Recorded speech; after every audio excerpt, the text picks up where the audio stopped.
melhor nas dificuldades. Amém? Não é na facilidade. Na facilidade, quando olhamos para a história da igreja, a igreja quase se perdeu por completo. A igreja sempre serviu a Deus melhor nas dificuldades. Então, quem é a igreja, ele sabe do que eu estou falando. Amém? Vamos orar?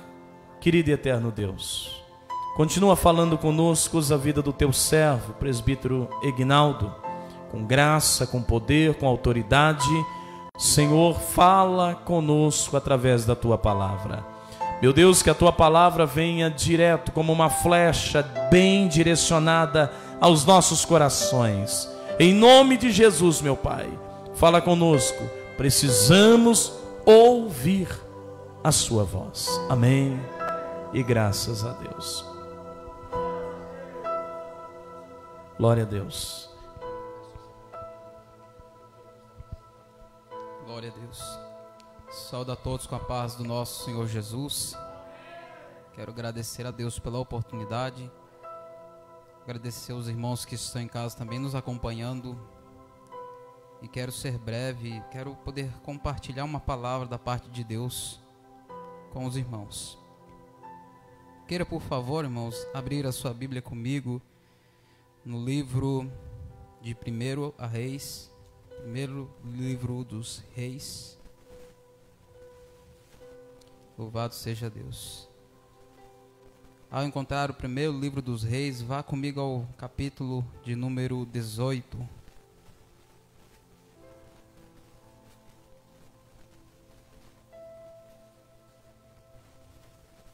Capítulo de número 18.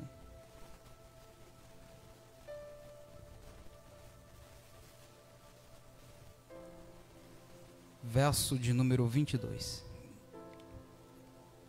Capítulo 18, verso 22.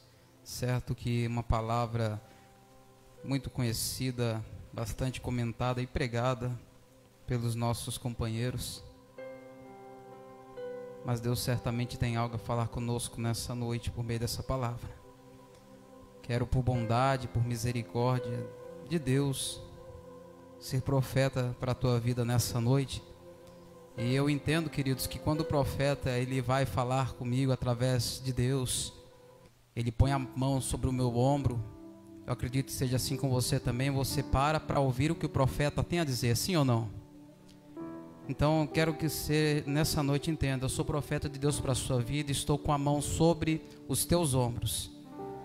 Não mude de canal, não troque, não mude, não aperte o pause, não abaixe o volume da tua televisão. Deixa Deus entrar dentro da tua casa nessa noite. Deixa Deus falar ao teu coração. Ouça até o final essa mensagem e depois você pode tirar as suas conclusões e falar com Deus, porque certamente Ele vai nortear as nossas vidas. Verso 22 do capítulo 18, só quem encontrou possa ouvir um amém. Coisa boa. Verso de número 22 a seguir vai nos dizer assim: então disse Elias ao povo: só eu fiquei por profeta do Senhor, e os profetas de Baal são 450 homens. Deem-se-nos, pois, 2 bezerros, eles escolham para si um dos bezerros, e o dividam em pedaços e o ponham sobre a lenha, porém não lhe metam fogo, e eu prepararei o outro bezerro, e o porei sobre a lenha, e não lhe meterei fogo. Então invocai o nome do vosso Deus, Deus com D minúsculo, e eu invocarei o nome do Senhor, e há de ser que o Deus que responder por fogo, esse será Deus. E todo o povo respondeu e disse: é boa esta palavra. E você se assente dando glória a Deus. Louvado seja o nome de Jesus. O livro de 1 Reis, que vai nos contar a narrativa, a história dos reis de Israel. Nós conhecemos a história, nós sabemos que anteriormente ao período monárquico, o povo de Deus, o povo adquirido, o povo escolhido, eles eram liderados, eles eram conduzidos pelos profetas, pelos juízes, a saber, pelo próprio Deus, através dos homens qual Deus havia levantado. Quando dá-se o início do período da monarquia, começa a se ocasionar em alguns problemas, em algumas dificuldades. Por quê? Porque o povo, por várias e várias vezes, começa a ser liderado por homens que por inúmeras vezes saem da direção de Deus, saem da direção a qual Deus havia determinado a eles. Uma delas é que quando Deus havia instituído o seu povo, a nação de Israel, Deus havia dito ao povo: olha, não se misturem, não se alianciem com povos estranhos, com povos que não são da mesma linhagem que vocês. Ou seja, Deus não queria que o povo viesse a se casar com mulheres estranhas, a saber, mulheres que não eram conduzidas pelo próprio Deus. Deus não queria que havesse esse tipo de mistura. Por quê? Porque Deus ele não é de acordo com o julgo desigual. Deus ele não opera onde ocasiona-se o julgo desigual.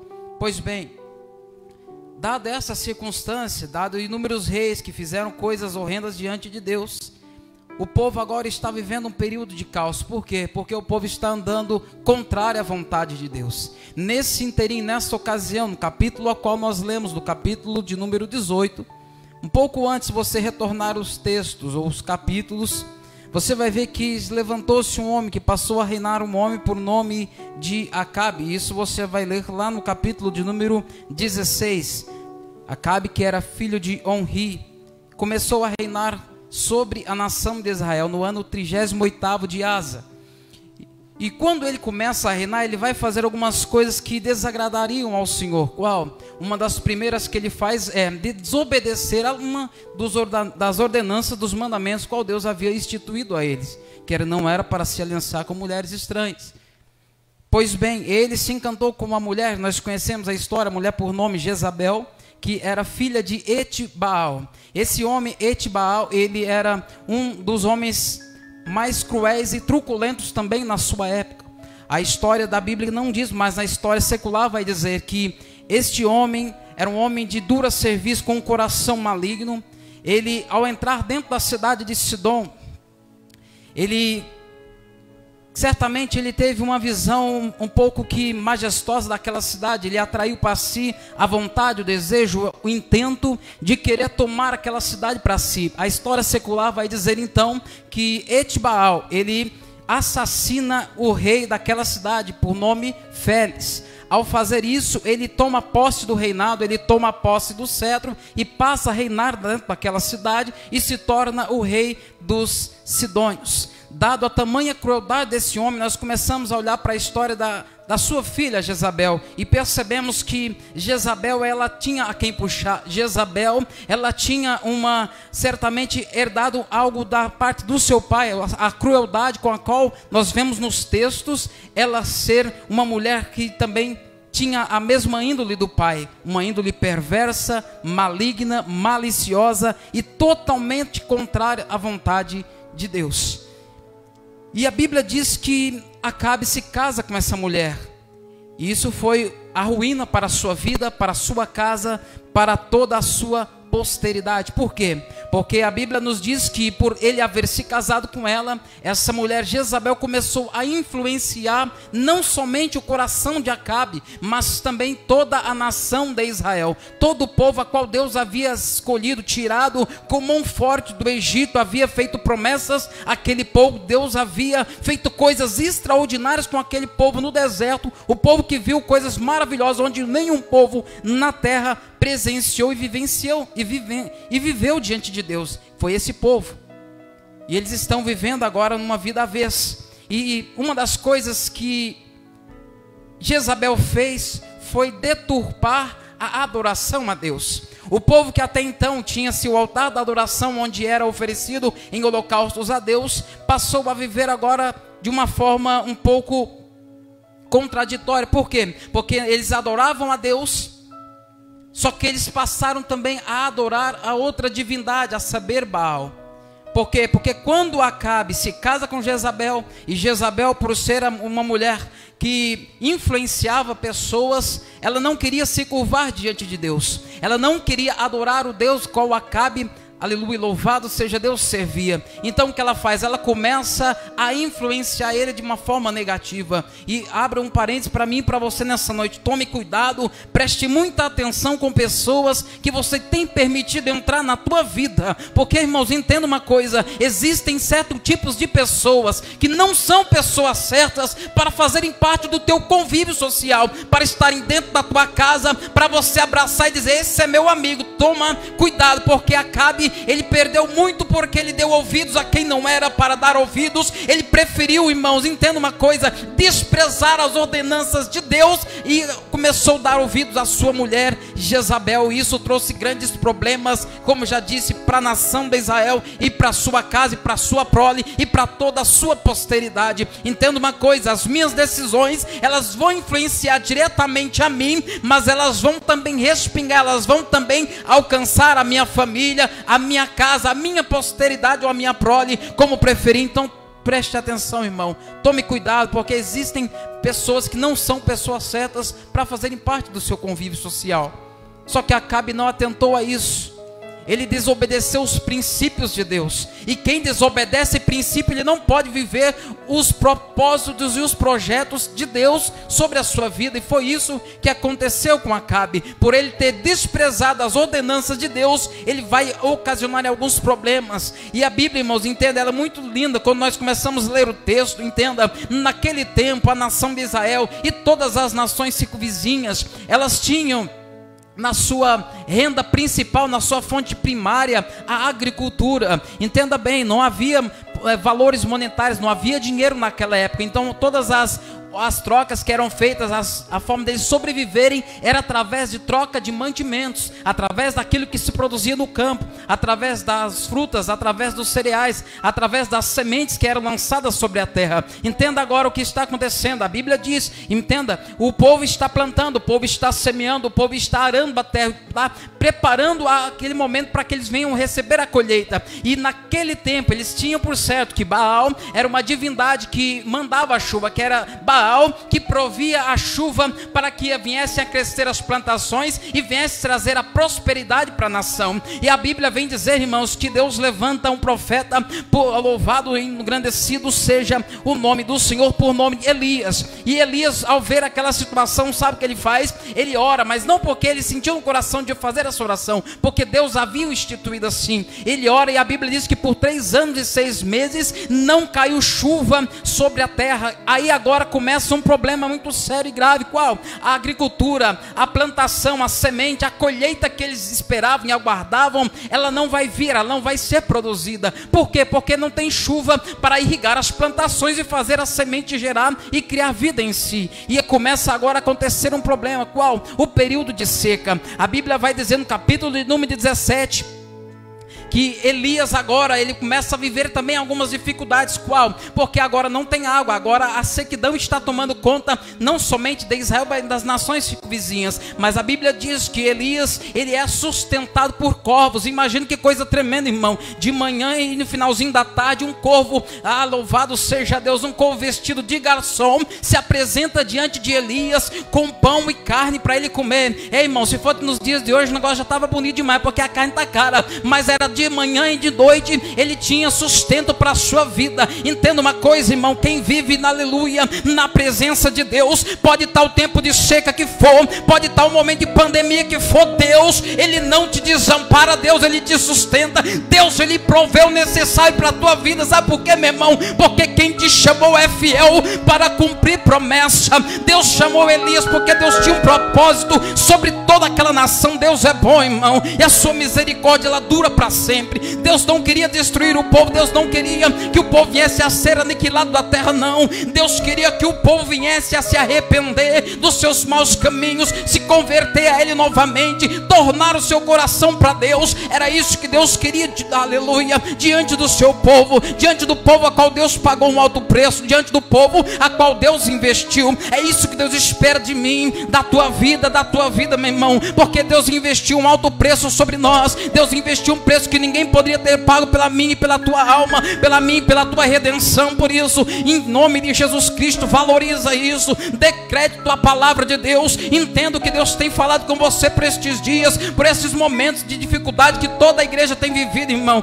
Muitas pessoas estão imaginando, mas é só mais 15 dias que vai fechar a igreja. Irmão, entenda, irmão, isso é estratégia do nosso adversário para tentar, irmão, aniquilar a fé no coração das pessoas, porque tem pessoas que passam 1, 2, 3 anos dentro da igreja, mas uma semana, 2 semanas sem vir ao culto, ela se desvia, ela sai para fora, ela não vem mais no culto, ela já nem se lembra mais do que Deus fez sobre a vida dela, ela já nem se lembra mais de que foi Deus quem livrou ela do câncer, de que foi Deus que libertou ela da droga, de que foi Deus que libertou o marido dela da cachaça, isso somente em 15 dias. Por isso, irmão, em nome de Jesus Cristo, fica firme, irmão, não vacila os teus pés, permaneça na presença do teu Deus, deixa Deus continuar sustentando a tua vida. Elias desce ao ribeiro de Querite, em nome de Jesus Cristo, irmão. Se Deus tem te levado ao Querite também, sabe o que acontece, irmão, no Querite? Aleluia, louvado seja Deus. Elias começa a viver agora o sobrenatural de Deus. A Bíblia vem dizer que agora o ribeiro de Querite, ele se seca, já não tem mais água, já não tem mais chuva. O que acontece agora com o profeta? Ele vai morrer de sede, ele vai morrer de fome. Ele olha para o céu, imagina o pastor Flávio, e não tem mais urubu, e não tem mais couve, não tem mais pão, não tem mais carne. O que ele faz agora, meu Deus do céu? Ele não vai pôr a mão na cabeça e desesperar, não. Ele vai pôr o joelho no chão, a boca no pó, e vai falar com Deus. E Deus fala: Elias, vai à cidade de Sarepta. Por quê? Porque lá tenho eu preparado, provido uma viúva para te sustentar, rapaz. Ele sai, irmãos, e vai à cidade de Sarepta, que é Sidom. E lá, irmãos, havia uma mulher que Deus havia preparado para sustentar a vida do profeta. E pois bem, vamos caminhando para a história. Quando ele chega, irmão, nós conhecemos essa história, e ele é sustentado por aquela mulher. Eu já chego aqui no capítulo 18, já vazia-se 3 anos esse período de seca, 3 anos de dificuldade, 3 anos que não caía chuva nem orvalho sobre a terra, 3 anos que a plantação não dava nada, 3 anos, irmãos, que não havia provisão, 3 anos que já não havia mais mantimento. O desespero começa a tomar conta, a situação começou a ficar estreita, apertada. Mas quem é de Deus sabe que mesmo nas maiores dificuldades, o meu Deus, o teu Deus, Ele não mudou, Ele continua sendo o mesmo, Ele continua provendo um milagre sobre a nossa vida. Foi dito aqui em testemunho nessa noite pela vida do nosso pastor, acerca da sobrinha dele, irmão. Deus continua operando os mesmos milagres do passado nos nossos dias de hoje. Deus não mudou, Ele continua fazendo na vida daquele que é fiel. Pois bem, a Bíblia diz no capítulo 18, que Elias está pronto e próximo de viver o encontro com Acabe. Este homem que estava deturpando a nação de Israel, o povo que até anteriormente adorava a Deus, agora está com a sua adoração dividida por influência de Jezabel.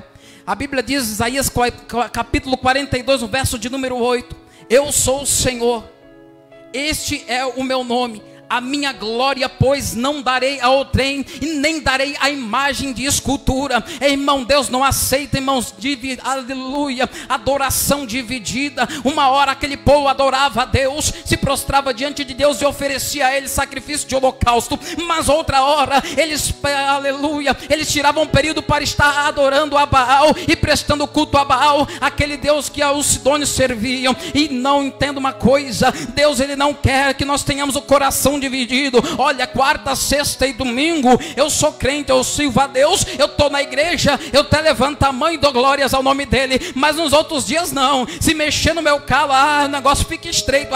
Mas se mexer com a minha família, olha, eu sou crente, mas não sou bobo. Irmão, deixa disso, sirva a Deus com integridade. Se a coisa não está fácil, irmão, entenda, continua servindo a Deus com a mesma força, com a mesma intensidade, com o mesmo, aleluia, com o mesmo grau de caráter que você tem servido nos momentos bons. Deus, Ele não quer e não aceita a adoração dividida. Ele não divide a sua glória com seu ninguém. Entenda uma coisa, e o povo está vivendo dessa maneira. Mas aleluia, louvado seja Deus. A Bíblia diz que Elias, ele vai se apresentar diante de Acabe. A Bíblia diz, irmãos, que nesse encontro Obadias foi aquele que fez o intermédio, que fez o paralelo, que fez a ligação. Por quê? Porque Obadias estava caminhando, procurando alguma coisa para alimentar os cavalos do rei, para que pelo menos os cavalos fossem salvos. Aí quando ele se encontra com Acabe, ou melhor, quando ele se encontra com Elias, ele teme, ele fica com medo no coração. Ele fala: e agora?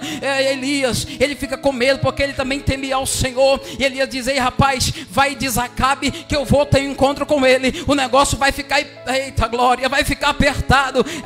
Louvado seja Deus. Quando eles têm esse encontro, irmãos, a Bíblia diz que Obadias ficou com medo. Falei: rapaz, se eu for até Acabe, ele está procurando você, rapaz, ele quer você morto. Mas se eu for até ele dizer: olha, Acabe, Elias está vindo aí, e quando ele for ao teu encontro e não te encontrar, ele vai mandar me matar, rapaz, não faça isso comigo não. E então ele acalma Obadias e diz: não, Obadias, pode ficar tranquilo, eu vou ter com o rei. E a Bíblia diz que nesse encontro, irmãos, quando ele chega diante de Elias, quando Acabe se encontra com Elias, Elias olha para Acabe, Acabe olha para Elias, e Acabe diz: ei rapaz, é você que está perturbando Israel, tu és o perturbador de Israel. Elias disse: não rapaz, perturbador de Israel é tu, é você que é um perturbado, é você que tem tirado a nação de Israel de diante do altar do Senhor, é você que tem levado o povo a prevaricar, o povo a pecar, o povo a viver distante de Deus. Eita glória, louvado e engrandecido seja o nome do Senhor. Irmão, entenda, aleluia. Quando Elias tem esse encontro com Acabe, ele faz um convite, irmãos, e chama Acabe para um negócio muito tremendo e diferente.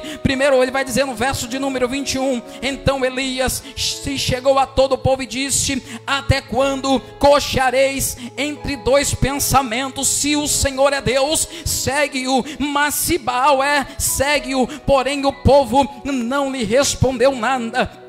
Sabe o que Elias diz? Elias agora convoca e fala: rapaz, faz o seguinte, manda juntar, manda trazer o povo, junta todo o povo, junta os profetas de Baal, junta os profetas de Azerá, e vamos ao monte, e vamos fazer um desafio. Nós vamos preparar o altar. Dentro desse momento, depois de preparar o altar, nós vamos colocar o novilho, e nós vamos fazer as nossas, oh aleluia, as nossas orações. E assim eles fazem. Os dois prepararam o altar, oh aleluia, ou melhor, o povo, aqueles adoradores de Baal preparam o altar, colocam o novilho sobre o altar, e eles começam a clamar. A Bíblia diz, e começam a invocar o nome do seu Deus de manhãzinha, bem cedinho ainda, e começam a clamar e nada acontece, e começam a chamar por Baal e Baal não responde, e começam a gritar por Baal e Baal não vem. Elias começa a olhar aquilo, irmão, eu acho lindo isso. Ele começa a falar: rapaz, fala um pouco mais alto, talvez ele esteja escutando, ou talvez ele esteja ocupado, ou talvez ele foi no banheiro, mas daqui a pouco ele volta, rapaz. E eles começam a se cortar, começam a se mutilar, ficar desesperado, e Baal não vem, Baal não responde. Ei, irmãos, isso é tremendo. Por quê?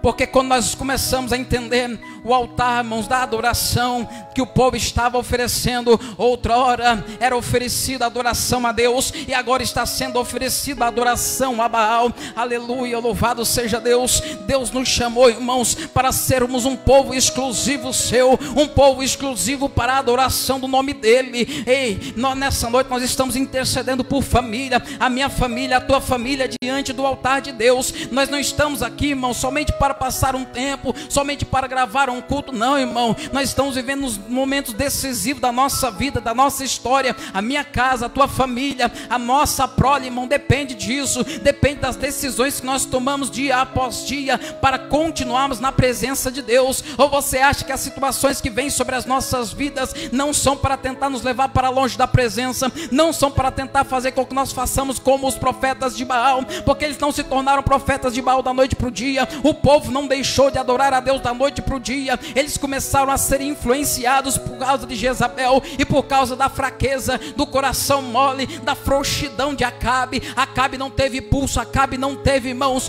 pulso firme para fazer: não, eu sou o rei aqui, eu que mando nessa casa. Não, ele tomou as decisões que a sua esposa tomou, aquela mulher que prevaricou contra Deus e fez o povo todo pecar. Por isso, irmão, entenda coisa em nome de Jesus Cristo. Todas as vezes, irmãos, que você estiver vivendo momentos onde a tua fé for colocada em xeque, irmão, prevaleça servindo a Deus. Não se deixe ser levado por influências de pessoas que, irmãos, têm tentado conduzir você por caminhos que não agradam o teu Deus. Ainda que aquela pessoa, você diz: nossa, mas é meu amigo de tantos anos, é meu amigo de tantas primaveras. Não, irmão, amigo de verdade, eu já disse isso várias vezes aqui neste altar, é aquele que te aproxima de Deus, é aquele que faz com que você se torne mais parecido com Jesus, mais próximo do teu Deus, esse você pode dizer: não, este é meu amigo. Aí a Bíblia vem dizer que eles então preparam o altar, fazem todo aquele clamor e nada acontece.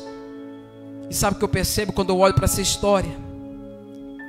O altar estava quebrado, estava em ruínas. Em altar quebrado não tem resposta de Deus sobre a nossa vida, irmão. E lendo esse texto, olhando para essa palavra, eu percebi que para que venhamos obter resposta de Deus através da oração, nós precisamos reparar o nosso altar. E é algo particular, porque cada um de nós sabemos aonde nós precisamos reparar. Cada um de nós sabemos onde nós precisamos consertar algo para poder apresentar diante de Deus o sacrifício que venha a ser do seu agrado. Mas olha o que diz o texto, verso de número 30. Depois de ver o povo tentando de não obter resposta, então Elias disse a todo o povo: chegai-vos a mim.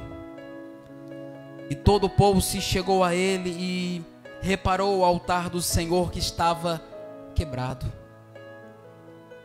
Por isso que não obteve resposta. Por isso que clamaram. Deus abençoe você. E nada aconteceu, irmãos. E não é diferente na nossa vida. Às vezes nós oramos, clamamos, buscamos a Deus, estamos presentes nos cultos, ofertante, dizimista fiel, cuida da obra. Eu sei que esse é você que tem cuidado dessa obra, e certamente Deus vai continuar te honrando, te abençoando. Mas às vezes as coisas parecem que não vai, parece que as coisas não acontecem.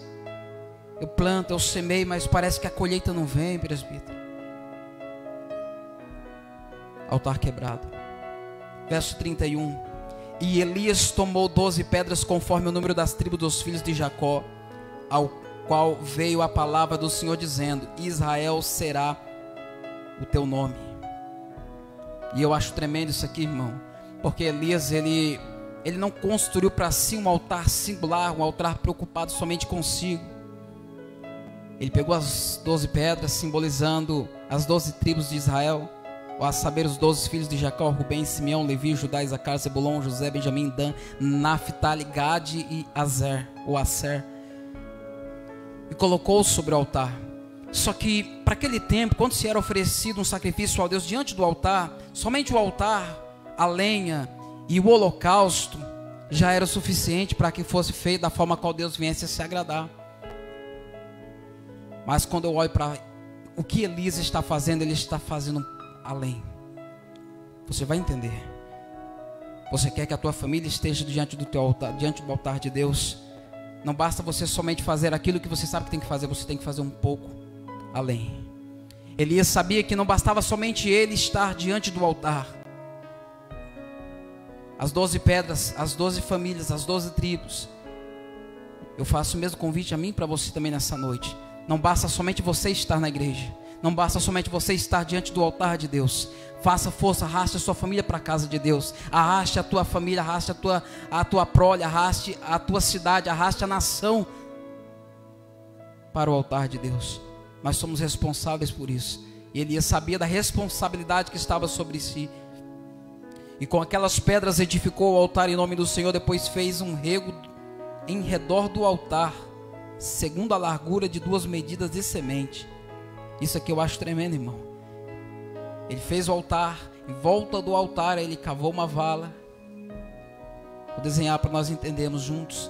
Então armou a lenha, dividiu o bezerro em pedaços e os pôs sobre a lenha. Daí era só ele oferecer o sacrifício, fazer a oração. Mas a Bíblia vai dizer que ele disse: enchei de água 4 cântaros e derramai sobre o holocausto e sobre a lenha. Ele falou: rapaz, enche 4 cântaros de água. Eu não sei onde é que foi que ele arrumou tanta água, irmão, porque era um período de seca. Mas foram 4 cântaros. Primeira vez, jogou sobre o altar, sobre a lenha, sobre o holocausto, sobre as 12 pedras. 4 cântaros. Foi a segunda vez, mais 4 cântaros, e fez a mesma coisa, o mesmo processo. E pela terceira vez, mais 4 cântaros, e fez todo o mesmo processo. Eu achei lindo isso aqui. Foram 12 cântaros de água, como se para cada tribo ou para cada família fosse derramado um cântaro de água sobre aquele altar, de maneira que a água corria ao redor do altar e ainda até o rego encheu de água. Na Bíblia Sagrada, a água fala de purificação, de santificação. Elias estava santificando, irmãos, a nação de Israel. O que estava acontecendo ali não era simplesmente uma batalha, um desafio, mas era um processo que estava sendo feito um processo de santificação sobre todo o povo, sobre toda a nação de Israel. Às vezes nós estamos na igreja e parece que só estarmos na igreja é o que nos basta. Não, eu preciso santificar a minha casa, santificar a minha família, eu preciso trazê-los para o altar de Deus, eu preciso oferecer holocaustos pela vida dos meus. Eu não posso me conformar em somente eu estar bem com Deus e toda a minha família ir para o inferno, irmão. Eu não posso viver uma vida tão miserável a ponto de desprezar os próprios domésticos da fé. E Elias, verso 36, sucedeu, pois, que oferecendo a oferta de manjares, o profeta Elias se chegou e disse: ó Senhor Deus de Abraão, de Isaque e de Israel, manifesta-se hoje que tu és Deus em Israel e que o teu servo é que, conforme a tua palavra diz, todas estas coisas. Responde-me, Senhor, responde-me, para que o povo conheça que eu sou homem de Deus. Foi isso que ele disse? Não, irmãos, porque tem pessoas que às vezes pensam que a oração, foi interessante a oração que ele fez. Por quê? Porque a oração não era uma oração egocêntrica, a oração não foi como muitas pessoas acham por aí: olha, Senhor, vou orar aqui, mas rebenta com ele lá para mostrar para ele que eu sou mulher de Deus, para ele saber que ele não mexeu com qualquer uma. Eu já escutei esse tipo de falácia, irmãos, e confesso, está totalmente fora. Talvez por isso tem pessoas que estão vivendo orações não respondidas. A oração que Elias fez foi: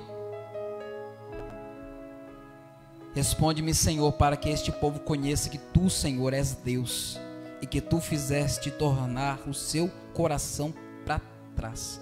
Então caiu o fogo do Senhor e consumiu o holocausto, a lenha, as pedras e o pó, e ainda lambeu a água que estava no rego.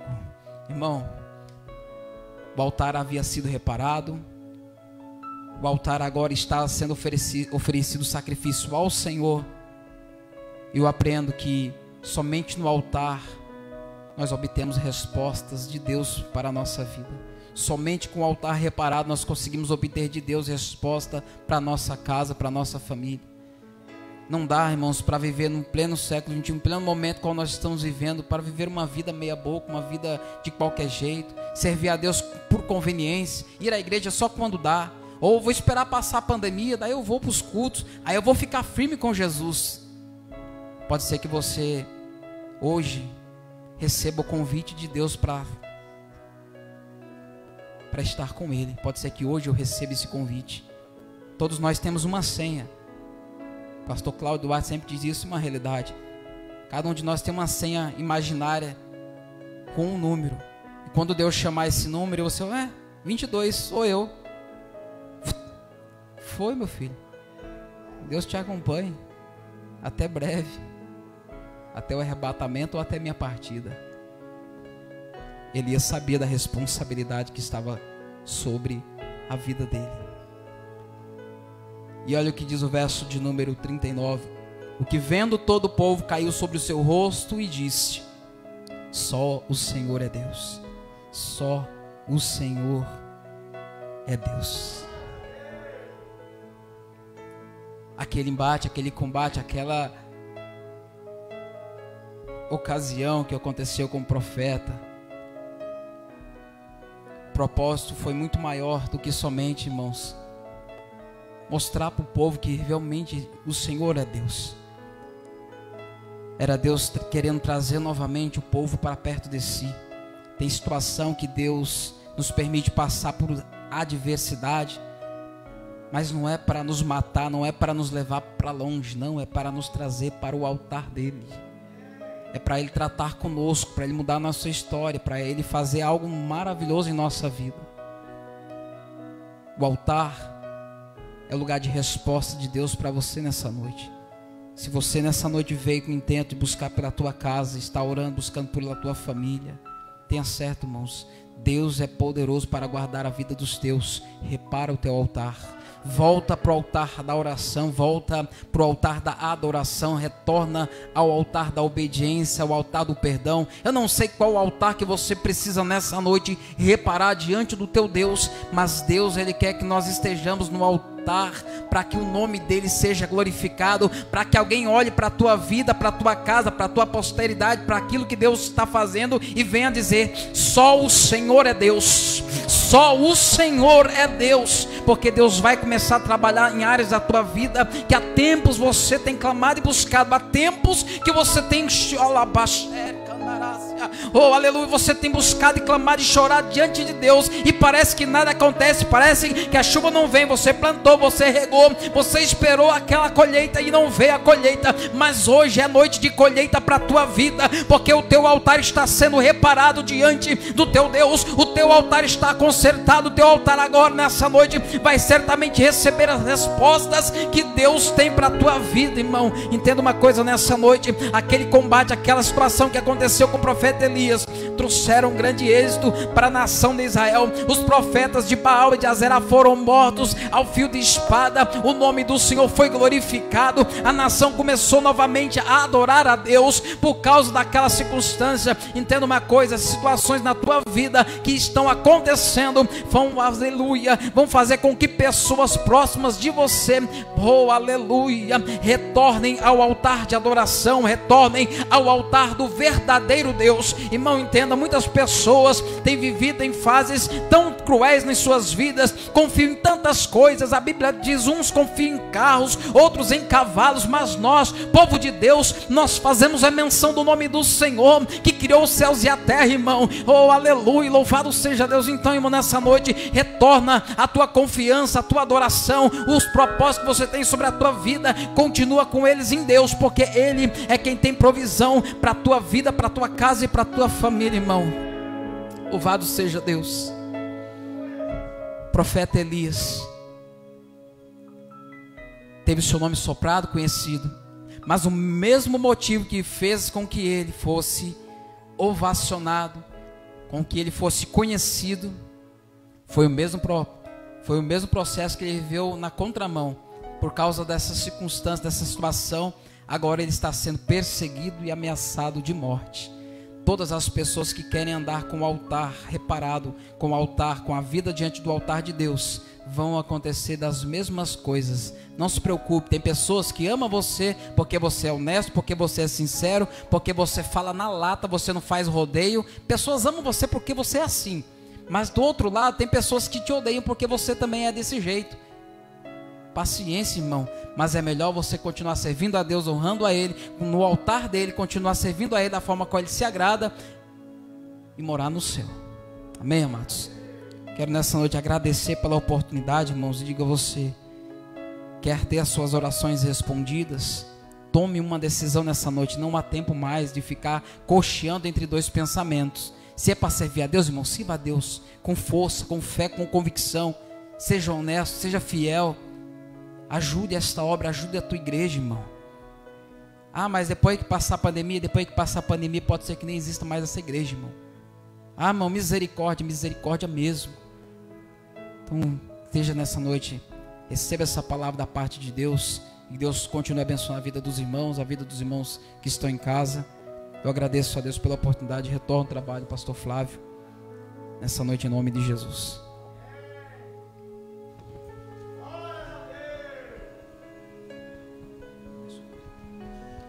Glória a Deus, glória a Deus. Boa é essa palavra, meu irmão. Nós não podemos nem estar e nem tampouco permanecer entre dois pensamentos, né? Se o Senhor é Deus, serve a Ele. Se Baal é Deus, serve a Baal, né? E o povo gritou: só o Senhor é Deus. Só o Senhor é Deus. Aleluia. Deixa eu ler alguns nomes aqui, né? Tá bem agitado hoje. Graças a Deus. Gostaríamos que todo mundo estivesse aqui, né? Seria melhor aqui. Mas é o que tem para o momento, né? O que tem para hoje, né? O pessoal de São Carlos está participando. Tem os irmãos da Irlanda. Tem o meu amigo lá de Caçapava, Pastor Messias, né? Abraço, Pastor Messias. Tem os nossos irmãos, alguns irmãos da sede. Tem bastante gente. Deixa eu ler alguns nomes aqui, né? Deixa eu ler alguns nomes. E para quem não entrou no início, fica aí que eu vou contar um testemunho muito forte para quem não ouviu. Certamente teve algumas pessoas que não ouviu, entrou depois. Tem um testemunho. Quarta-feira nós oramos e a resposta já chegou ontem para a glória de Deus. Glórias a Deus. Espera aí, quem gosta de testemunho, né? Fica aí, tá bom? Vamos lá. Culto de intercessão pela família, né?